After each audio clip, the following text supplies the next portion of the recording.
আরে আরে আরে আরে কি দিচ্ছ রান্না? কি রান্না করছো? হলদে দিচ্ছ? এটা তো গরুর খাবার তৈরি হচ্ছে।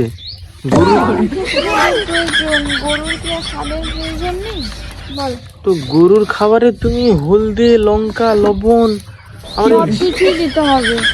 জিরে, তার কি মুখের কোনো স্বাদ নেই বলো? আরো একটু তেল দিয়ে ফুটাতে হতো। আমি ভুলে গেছি তেলটা দিব বলে, আমি ভুলেই গেছি জানো তো, নাহলে একটু তেল দিয়ে ফোটাতে হতো। তো দেখো, তোমরা বাড়িতে তো একটু গরুর খাবার করো, তো এমনিভাবেই তো করো।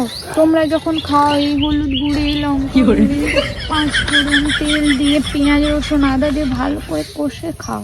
তো তাদেরকেও কষে খাওয়াতে হবে, দিলে তারা বেশি বেশি মানে শরীর হতে পারবে তাদের দেখতে খুবই সুন্দর লাগবে। তো তোমরাও সবাই তাকে এইভাবে লবণ দিয়ে, হলুদ, লঙ্কা গুঁড়ি সমস্ত কিছু দিয়ে মিশ্রণ করে ওদেরকে খেতে দিও, হ্যাঁ, কারণ টেস্ট খুব ভালো হবে।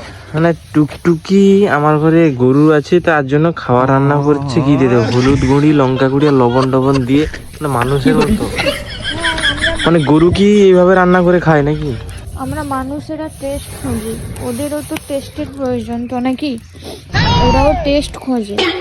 কি অবস্থা!